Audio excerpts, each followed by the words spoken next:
정도로 해양 미제 사건이 한국에서 벌어졌습니다. 2020년 문재인 정부 때의 일이죠.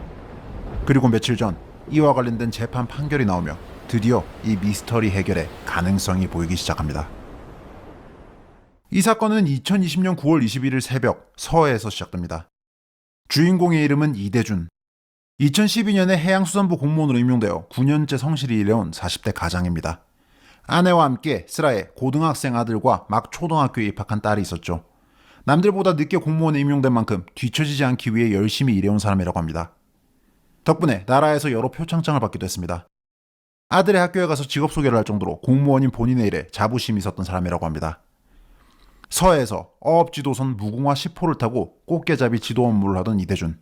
그런 그가 새벽에 바다 한가운데에서 실종됩니다. 9월 21일 새벽 1시 30분 동료들에게 잠시 업무를 보고 오겠다며 조타실을 나간 이대준. 이게 동료들이 본 이대준의 마지막 모습이었습니다. 다음날 점심시간인데도 이대준이 식당에 오지 않자 동료들은 그를 찾기 위해 배를 뒤졌고 그가 사라졌다는 걸 깨닫게 되죠. 2020년 9월 21일 낮 12시 51분 어업지도선 무궁화 10호는 해양경찰에 이대준 실종 신고를 합니다. 이제 더 이상 도수에 맞춰 당시 배를 수색한 동료들의 증언에 따르면 이대준의 방수복이 배에 그대로 남아있었다고 합니다. 구비되어 있던 구명조끼 역시 하나도 사라지지 않은 상황이었죠. 평소 방수복을 입지 않고 바다에 빠지면 저체온증으로 사망한다며 동료들에게 주의를 주곤 했던 게 이대준입니다.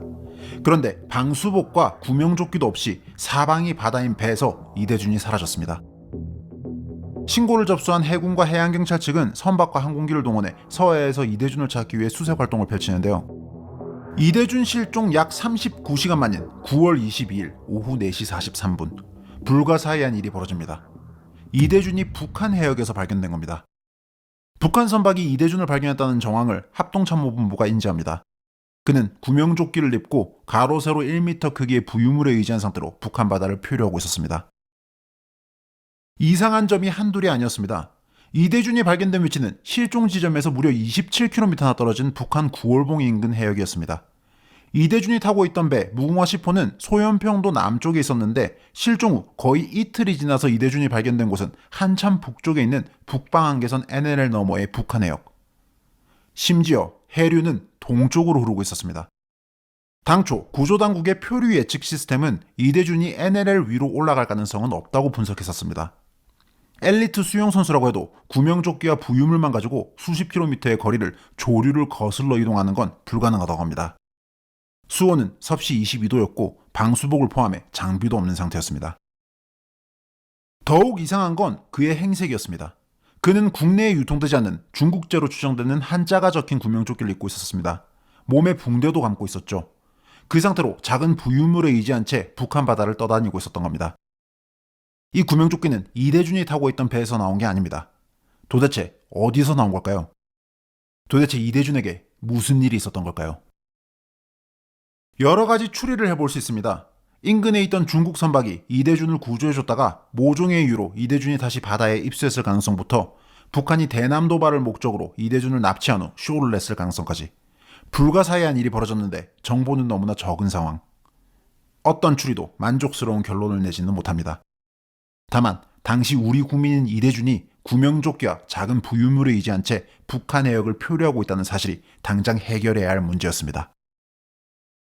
그런데 놀랍게도 문재인 정부는 우리 국민의 목숨이 위태로운 상황인데 당장 구조에 나서기보다는 이 문제를 덮고 숨기는 데에 급급합니다. 합참이 북한 해역에서 이대준을 발견한 게 22일 오후 4시 43분 그리고 약 8분 후 이는 서욱 국방부 장관에게 보고됩니다. 그리고 1시간도 채 지나지 않아 오후 5시 30분 서훈 청와대 국가안보실장이 나섭니다. 예, 그 서훈입니다. 앞서 소개해드렸던 김대중 정부 불법 대북 송금 사건과 문재인 정부 탈북민 강제북송 사건 등 북한과 관련된 공작과 은폐에 항상 등장해온 친북 좌파 정권의 북한 통 서훈. 그는 우리 국민이 북한 해역에서 발견되었다는 사실을 보안사항에 붙이고 외부에 알리지 말라는 지시를 했습니다. 이대준을 구하기 위해 서두르는 게 아니라 이대준이 북한 해역에서 발견된 사실을 은폐하기 위해 서두른 겁니다. 이 사실을 알고 있던 국방부, 국가정보원, 해양경찰의 보안 유지를 강조했고 정보가 새어나가는 걸 원천 차단했습니다. 그 결과 해군, 해경을 포함해 대한민국 정부 그 누구도 이대준을 구하기 위해 나서지 않습니다. 이대준을 발견하지 못한 척 엄한 곳에서 수색을 하는 신용만 했죠. 평소 북한에게 연간 100여 차례나 통지문을 보내왔던 문재인 정부는 이날 북한의 그 어떤 연락도 취하지 않았습니다. 그렇게 우리 국민이 북한 바다에서 표류하고 있는데 구조에 나서는 대신 문재인 정부 핵심 관계자들은 정보를 은폐한 후 퇴근해버렸습니다. 9월 22일 밤 9시경 이대준은 최초 실종 지점에서 38km 떨어진 북한 등산곳 인근 해역에서 다시 발견됩니다. 그리고 약 한두 시간 후 충격적인 일이 벌어집니다. 북한군이 바다에 떠있던 이대준을 총으로 사격해서 사살합니다. 그리고 심지어 그 시신에 기름을 부어서 불태우는 만행까지 저지릅니다. 그렇게 대한민국 국민이자 한 가정의 가장이며 자부심 넘치는 공무원이었던 이대준 씨가 실종되고 이틀 만에 북한 해역에서 북한에 의해 처참하게 살해당하고 그 시신까지 훼손당했습니다. 국군은 북한의 이런 만행을 열화상, 감청, 음성정보 등으로 거의 실시간으로 인지하고 있었습니다. 곧바로 청와대 국가안보실에 첩보가 갔는데요. 23일 새벽 1시 이대준이 살해당하고 약 두어 시간 후 서훈 국가안보실장은 관계장관회의를 열고 이 사건을 철저한 비밀에 붙이기로 결정합니다. 서훈은 이대준 씨가 북한에 의해 사살당했다는 사실을 보안 유지하고 외부에 유출하는 걸 일절 금지한다고 지시합니다. 이에 따라 새벽 2시 반 국방부는 합참의 관련 비밀자료 삭제를 지시합니다. 합참은 그렇게 이대준 관련 첩보 보고서 60건을 전부 삭제해버립니다. 실종된 대한민국 국민이 북한 해역에서 발견되었는데 표류하고 있는 그를 구조하기는커녕 오히려 방치한 문재인 정부. 아니, 이럴 때 북한의 협조도 못 구할 거면 대체 평화쇼는 왜 한 겁니까? 이것만으로도 이미 관여자들 죄다 감옥 보내고 친북 대통령 탄핵이 이루어져도 이상하지 않을 상황인데 그렇게 방치해서 우리 국민이 엽기적으로 사살당한 일까지 벌어졌습니다. 놀랍게도 문재인 정부 고위급 인사들은 이것마저 은폐하려 듭니다. 북한에 의해서 우리 국민이 살해당했다는 사실을요. 이런 은폐 작업이 이루어지는 걸 보며 국가안보실 내부에서도 반발이 나왔습니다. 비서관 일부가 국민들이 알면 뒷감당을 어떻게 하려고 이러냐, 이거 미친 거 아니냐, 이게 덮을 일이냐, 실장들이고 뭐고 다 미쳤다라며 우려했다고 하죠. 그렇게 새벽 사이에 청와대 지시하에 자료 삭제와 사건 은폐가 이루어지고 날이 밝습니다. 9월 23일 오후 1시 30분 국방부는 이대준 사건을 최초로 언론에 공지합니다. 아주 뻔뻔하게도 여전히 실종 상태인 것처럼 공지를 배포했죠. 이게 당시 기자들에게 뿌려진 문자 공지입니다. 대한민국 정부가 손 놓고 지켜보는 상태에서 이대준이 북한에 의해 사살당하고 약 16시간이 지났는데 문재인 정부는 여전히 이대준을 발견하지 못한 것처럼 실종자 수색 중이라는 공지를 냅니다. 국민을 상대로 한 명백한 거짓말이죠. 하지만 정부 내부 관계자들의 입단속에 실패했고 결국 이대준이 북한군에 의해 사살당하고 불태워졌을 가능성이 있다는 소식이 언론을 통해 터져나오기 시작합니다. 그러자 그 직후 청와대 국가안보실은 비밀리에 해양경찰에 지시를 내립니다. 이대준이 가정보라로 지방에서 혼자 거주해왔다는 등 이대준에 대한 부정적 이미지를 강조하고 그가 자진 월북했다는 정황이 있다는 식의 언론 대응을 하라는 지침을 하달한 겁니다. 한편 엄한 곳에서 이대준 수색쇼도 계속됩니다. 이미 이대준이 북한에 의해 살해당했다는 걸 알고 있었지만 수색 구조를 멈출 경우 언론에 이를 설명할 수 없었기 때문입니다. 그리고 다음날 24일 문재인 정부 고위급 인사들의 의도대로 이대준이 자진해서 월북했다는 식의 해경 1차 수사 결과가 발표됩니다. 이대준이 타고 있던 배 내부의 CCTV가 고장으로 작동하지 않아서 실종 당시 동선이 확인되지 않았다면서도 이대준이 평소 조류 흐름을 잘 알고 있었고 비 때문에 고통을 호소한 점 등을 볼 때 자진해서 월북했을 가능성이 있다고 발표합니다. 이때부터 문재인 정부가 총동원되어 이대준을 자진 월북으로 몰아갑니다. 김홍희 해양경찰청장은 이대준이 입고 있던 구명조끼에 한자가 있었다는 내용 등 자진 월북과 대치되는 보고를 받을 때 나는 안 본 걸로 할게 라고 하는 등 아주 노골적으로 사건 조작과 은폐에 나섭니다. 한편 이대준이 자진해서 월북했다는 이야기를 뒷받침하는 내용의 보고서를 작성하라는 지시가 군 정보부대에도 내려갑니다. 실무자들은 첩보를 통해 확인된 내용만을 썼는데요. 그러자 이대준이 자진해서 월북했다는 판단을 보고서에 포함시키고 첩보로 확인되지 않은 내용까지 써넣으라는 지시가 내려옵니다. 그렇게 이대준이 자진해서 월북했을 가능성이 있다고 평가된다는 허위 보고서가 만들어지죠. 정부 고위급 인사들이 나서서 정보를 조작, 왜곡, 은폐하고 보고서까지 허위로 작성해가며 이대준을 월북자로 몰아간 겁니다. 9월 29일 해양경찰은 2차 수사 결과를 발표해서 이대준이 자진해서 월북했다고 결론 내립니다. 그러면서 이대준에게 3억 3천만 원의 빚이 있고 인터넷 도박으로 2억 6,800만 원의 빚을 지게 됐다는 발표를 하죠. 그가 도박 빚 때문에 북한으로 도망쳤다는 식의 프레임을 짜고 이걸 기정사실화해서 발표한 겁니다. 3차 브리핑에서는 더 나갑니다. 이대준이 수시로 도박을 하는 등 인터넷 도박에 깊이 몰입했고 그래서 정신적 공황 상태에서 현실 도피 목적으로 월북했다고 발표합니다. 거짓말이었습니다. 문재인 정부가 도박 빚을 부풀려서 발표했죠. 이대준 씨 아내가 고인의 명예를 위해서 나섰는데요. 당시 회생 신청을 해서 갚아야 할 빚은 9,600만 원밖에 안 됐고 부부는 한 달에 7,800만 원 가량의 수입이 있었습니다. 고작 이 정도 빚 때문에 월북하는 건 말이 안 된다고 했습니다. 애초에 이대준과 가장 가까운 유족은 물론 동료들이 월북 가능성이 없다고 단정하는 상황이었습니다. 이대준의 동료들은 월북 가능성에 대해서 터무니없는 말을 하며 이대준은 평소 북한에 관심이 없었고 관련 언급도 없었다고 했죠. 애초에 물살이 동쪽으로 흐르고 있는데 이를 뚫고 북쪽으로 헤엄쳐서 간다는 건 무리라고 했습니다. 게다가 월북을 할 목적이었으면 방수복을 입었어야 했는데 평소 방수복 없이 바다에 빠지면 저체온증으로 죽는다고 얘기하던 이대준의 방수복은 방에 그대로 있었다는 겁니다.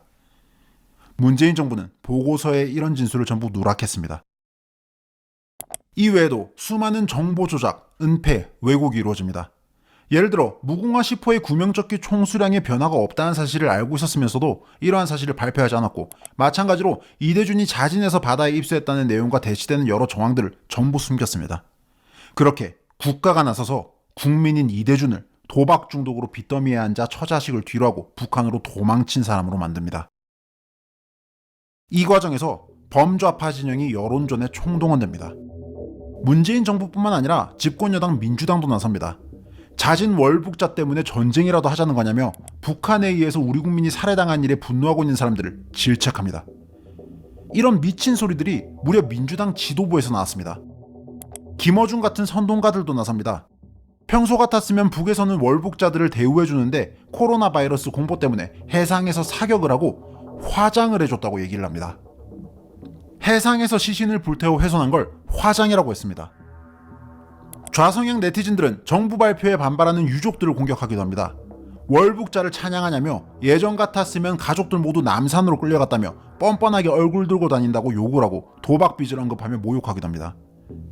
한편 민주당 김철민 의원은 유족에게 접근해서 같은 호남 출신 아니냐, 어린 조카 생각해서 월북 인정하고 보상받아라고 설득을 하기도 했답니다. 도대체 이런 나라가 세상에 어디 있습니까? 국가를 위해 헌신해온 공무원이, 우리 국민이 알 수 없는 이유로 실종된 후 북한 해역에서 발견됐습니다. 그런데 친북좌파 문재인 정부는 이를 구조하기 위해 애쓰는 게 아니라 이 사실을 숨기는 데 급급했습니다. 그렇게 손 놓고 지켜보는 사이 우리 국민이 북한에 의해 사살당하고 심지어 그 시체까지 소각당하는 엽기적인 일이 벌어졌습니다. 그런데 정부는 북한의 만행에 분노하고 이 사건의 진상을 파헤치기는커녕 오히려 북한을 감싸면서 피해자를 월북자로 몰아가고 이 사건의 실체를 은폐했습니다. 게다가 좌파 진영이 정치 논리를 앞세워 집단적으로 피해자와 그 가족에게 린치를 가하기까지 합니다. 이게 대한민국이라는 나라입니다. 공무원 피살 사건이라 불리는 이 사건과 관련해 법원 판단이 나왔습니다. 북한이 피해자 고 이대준 씨 유족에게 2억 원의 손해배상을 해야 한다는 판결입니다. 사건 이후 유족 손을 들어주는 판결이 처음 나온 겁니다. 이 일로 이대준 씨의 죽음과 관련해 북한의 책임이 처음으로 인정되었습니다. 물론 북한을 상대로 손해배상금을 집행하는 건 불가능에 가까운 일이지만 사법부가 공식적으로 이 만행에 대한 북한 잘못을 인정했다는 게 중요합니다. 그 이전까지는 마치 이 일이 이대준 씨의 잘못이라도 되는 것처럼 친북좌파들의 정신나간 논리로 인해 피해자와 유족들에 대한 2차 가해가 이루어져 왔으니까요. 이 사건은 여전히 미제 사건입니다. 이대준 씨가 실종된 날, 그날 서해에서 정확히 무슨 일이 있었는지 알고 있는 사람은 아무도 없습니다. 범인을 제외하고요. 그리고 범인은 명백합니다. 이대준 씨를 사살하고 불태운 북한이 범인입니다. 그리고 이대준 씨가 북한 해역에서 표류하고 있다는 사실을 알았으면서도 구조를 서두르는 대신 이 사실을 숨기고 손 놓고 있었던 문재인 정부. 나아가 우리 국민이 주적에 의해 살해당한 일이 벌어졌는데도 이 모든 사건을 국민으로부터 은폐하고 조작하기 위해 바빴던 문재인 정부. 이를 위해 피해자를 잦은 월북으로 몰아가며 그의 인격까지 짓밟은 문재인 정부. 범인인 북한을 감싸기 위해 범행을 방조하고 숨기고 조작해온 문재인 정부 역시 범인입니다. 그날 이대준 씨에게 무슨 일이 있었던 건지 진실은 여전히 미궁 속에 있지만 그의 죽음에 책임을 져야 하는 사람들은 분명합니다. 최근 법원에서 북한 책임을 공식적으로 인정한 만큼 현재 이 사건과 관련해 진행 중인 재판에 속도가 붙기를 바랍니다. 지금까지 관련 재판은 되었습니다.